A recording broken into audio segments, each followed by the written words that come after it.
검기회 기록 제17화 귀환 불타는 그림자 훈련소. 중원으로 돌아오는 발걸음은 깃털처럼 가벼웠다. 한 달간의 서역 원정.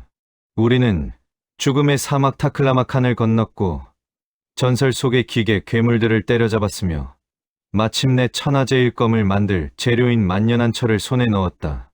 낙타 등에는 황금보다 귀한 고대의 유적의 부품들과 보물이 산더미처럼 실려 있었다. 대원들은 저마다 꿈에 부풀어 있었다. 돌아가면 밀린 월급을 받고 가족들에게 선물을 사주고 거나하게 술판을 벌일 생각에. 관리관님, 저기 보입니다. 저 산만 넘으면 훈련소입니다. 선두에 섰던 흑영대원이 들뜬 목소리로 외쳤다. 저 멀리 석양의 붉게 물든 익숙한 산세와 무림맹 외곽의 성벽이 보였다. 대원들의 얼굴에 안도의 미소가 번졌다. 지옥 같은 사막에서 살아 돌아왔다는 안도감, 그리고 우리를 기다리고 있을 동료들의 얼굴이 떠올라 발걸음이 빨라졌다. 가서 주방장 영감한테 고기 좀 볶아달라고 하자고. 사막의 건빵은 지긋지긋하니까 나는 삿갓을 벗어 부채질을 하며 웃었다. 이때까지만 해도 나는 몰랐다. 우리가 향하고 있는 곳이 따뜻한 밥 짓는 냄새가 나는 보금자리가 아니라 잿더미가 된 무덤이라는 것을. 무림맹 외곽, 훈련소 근처 심리박. 갑자기 바람의 방향이 바뀌었다. 상쾌해야 할 저녁 숲 냄새 대신 코를 찌르는 매캐하고 역겨운 냄새가 날아왔다. 단순한 나무 타는 냄새가 아니었다. 이건 단백질이 타는 냄새다. 기름과 머리카락, 피, 그리고 살점이 타들어가는 지독한 악취. 뭔가 이상합니다. 썰매 위에서 졸고 있던 제갈새이가 눈을 번쩍 떴다. 그는 품에서 망원경을 꺼내들었다. 그의 손이 미세하게 떨리고 있었다. 망원경 너머를 보던 그의 얼굴이 순식간에 흑빛으로 변해갔다. 관리관님, 깃발이 없습니다. 뭐, 바람에 날아갔겠지. 아니요. 그림자 훈련소의 깃발이 찢겨져 있습니다. 그리고 검은 연기가 하늘을 덮고 있습니다. 심장이 철렁 내려앉았다. 불길한 예감은 틀린 적이 없다. 나는 낙타의 배를 걷어찼다. 전원 전속력으로 이동한다. 무기를 들어라. 적습이다. 우리는 미친 듯이 달렸다. 언덕을 넘자마자 드러난 풍경에 나는 고삐를 잡은 손을 놓칠 뻔했다. 숨 쉬는 것조차 잊어버릴 만큼 처참한 지옥도가 눈앞에 펼쳐져 있었다. 없었다. 우리가 땀 흘려 세웠던 막사, 연병장, 무기고, 식당, 모든 것이 사라져 있었다. 오직 시커먼 연기를 내뿜으며 타오르는 잔해들만이 그곳이 한때 건물이 있었던 자리임을 알려주고 있었다. 하늘에는 수천 마리의 까마귀, 떼가 시체를 파먹기 위해 선회하고 있었다. 안 돼, 말도 안 돼. 대원들이 울부짖으며 불타는 폐허로 뛰어들었다. 하지만 그들을 반기는 건 동료들의 환호가 아니라 처참하게 훼손되어 나뒹구는 시신들이었다. 나는 말에서 내려 천천히 걸어 들어갔다. 발에 툭 하고 무언가 채였다. 훈련소 입구를 지키던 늙은 경비병 김씨의 투구였다. 찌그러지고 피범벅이 된 투구 안에는 잘린 머리가 들어 있었다. 그의 눈은 감지 못한 채 허공을 응시하고 있었다. 바닥에는 핏물이 웅덩이를 이루고 있었고 그 위로 검게 그을린 시체들이 장작처럼 쌓여 있었다.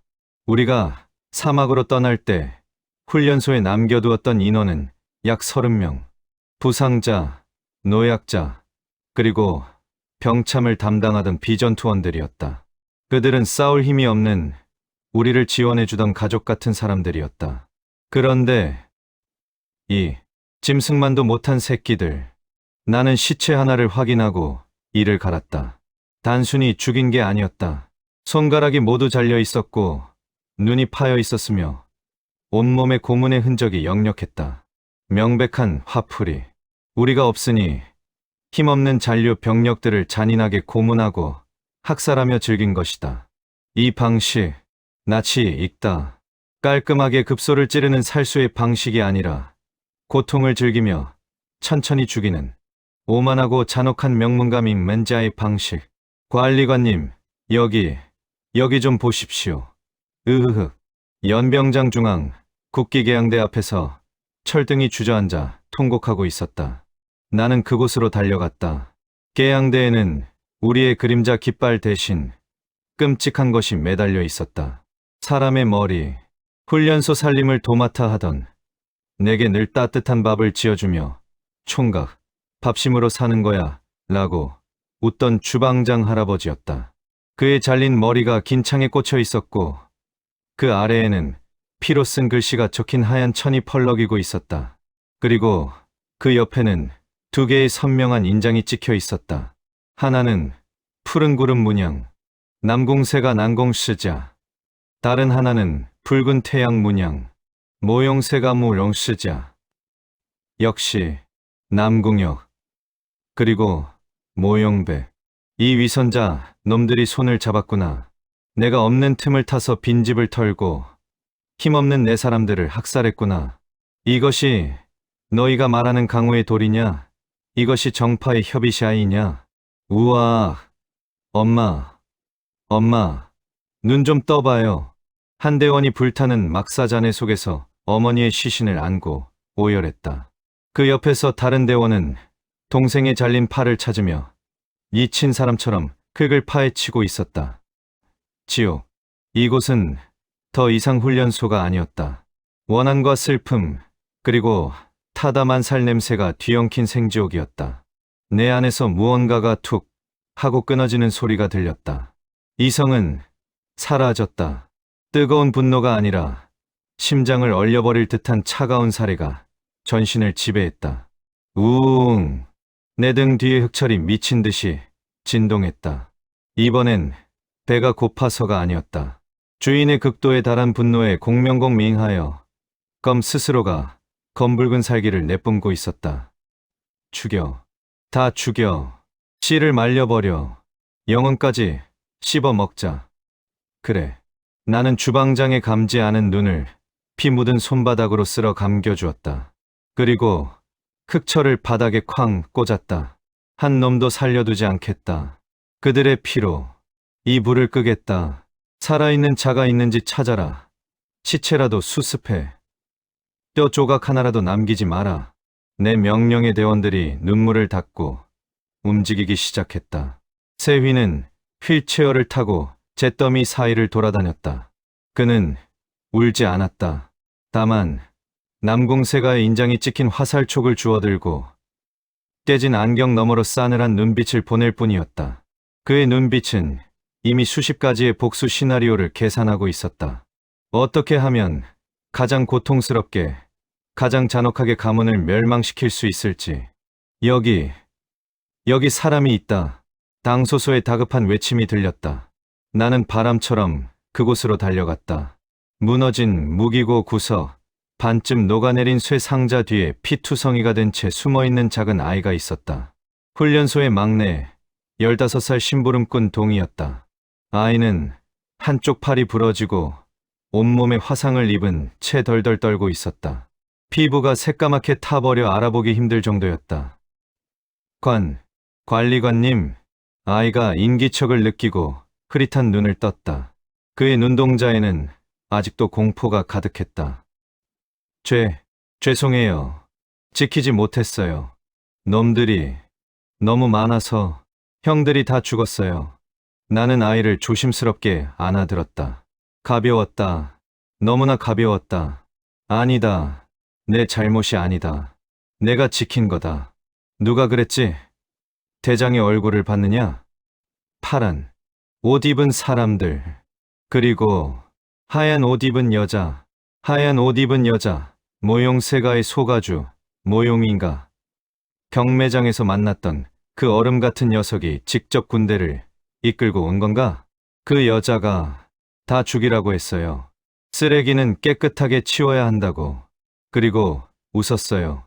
아이는 그 말을 끝으로 피 섞인 기침을 토해냈다. 쿨럭. 엄마 보고 싶다. 고개가 툭 하고 떨어졌다. 숨이 멈췄다. 내 품 안에서 작은 생명 하나가 꺼져갔다. 나는 아이의 시신을 내려놓았다. 후두둑. 비가 내리기 시작했다. 검은 재 위로 빗방울이 떨어지며 검은 물이 되어 흘러내렸다. 하늘도 우는 것일까? 아니, 하늘 따위는 믿지 않는다. 신이 있었다면 이런 짓을 방관하지 않았겠지. 나는 자리에서 일어났다. 비에 젖은 머리카락 사이로 내 두 눈이 붉게 타올랐다. 설삼으로 얻은 냉기는 치와 가슴 속의 화기후와 치가 충돌하며 기이한 아우라를 뿜어냈다. 내 몸 주변의 빗방울들이 증발하며 하얀 김이 피어올랐다.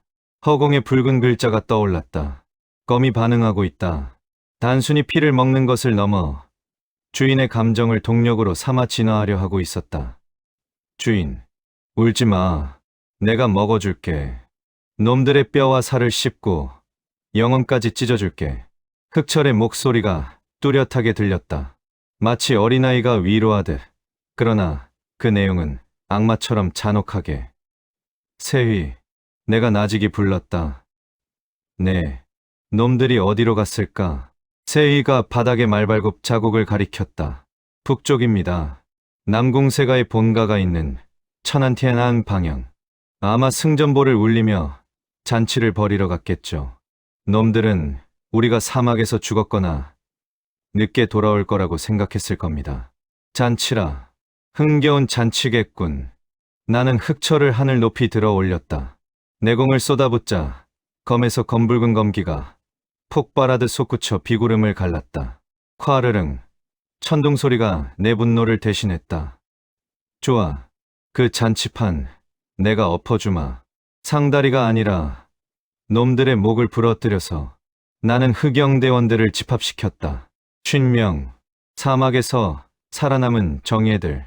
그들의 눈에는 슬픔 대신 도끼가, 눈물 대신 핏발이 서려 있었다. 가족을 잃은 자, 친구를 잃은 자, 고향을 잃은 자. 세상에서 잃을 게 없는 자들이 얼마나 무서운지 놈들은 곧 알게 될 것이다. 들어라. 내 목소리가 빗소리를 뚫고 쩌렁쩌렁 울려 퍼졌다. 우리는 오늘 집을 잃었다.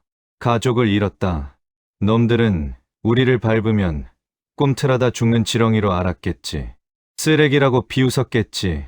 나는 아이의 시신을 덮어주며 말했다. 하지만 놈들은 실수했다. 지렁이가 아니라 독사의 꼬리를 밟았다. 이제부터 우리는 훈련소가 아니다. 나는 흑철로 내 손바닥을 그었다. 주르르. 선열이 빗물과 섞여 바닥으로 떨어졌다. 우리는 귀면대구의 면도이다. 산 사람을 위한 군대가 아니라 죽은 자들의 원한을 갚는 귀신 부대다. 우리의 목표는 단 하나, 멸문미의 만이다. 와! 대원들이 함성을 질렀다. 그것은 인간의 함성이 아니라 지옥에서 올라온 악귀들의 울부짖음이었다. 제갈세휘도, 당소소도, 철등도 모두가 악귀가 되었다. 준비해라. 가져온 만년한 철로 무기를 재련하고 고대 유적의 부품으로 너희들의 갑옷을 기계화해라. 당소소는 가진 모든 독을 풀어라. 사흘 뒤 나는 북쪽 하늘 천안 방향을 노려보았다. 남궁세가 놈들의 대문 앞에 이 친구들의 목무덤을 쌓을 것이다. 닭 한 마리, 개 한 마리도 살려두지 마라. 비가 그치고 폐허 위로 차가운 붉은 달이 떠올랐다. 우리는 불탄 훈련소 지하, 무너진 벙커에 임시 거처를 마련했다. 그날 밤 임시 대장간의 불은 꺼지지 않았다. 탕, 탕, 탕. 망치질 소리가 밤새도록 울려 퍼졌다. 복수의 칼을 가는 소리, 만년한 철이 녹아 갑옷이 되고 고대 유적의 톱니바퀴가 살인병기로 재조립되는 소리. 나는 흑철을 숫돌에 갈았다. 슥삭 슥삭. 검날이 시퍼렇게 빛났다. 거울처럼 매끈한 검신에 내 얼굴이 비쳤다. 사람의 얼굴이 아니었다. 귀신의 얼굴이었다. 남궁혁, 내 놈의 목을 이 검으로 칠 것이다. 모용이 내년에 그 고고한 얼굴을 공포로 물들일 것이다. 그리고 맹주 모용백, 내 놈이 앉아있는 그 옥좌를 피로 씻어주마. 기다려라. 나는 흑철을 검집에 꽂았다. 철컥. 소름 끼치는 금소금이 정적을 갈랐다. 진짜 검기가 무엇인지 보여줄 테니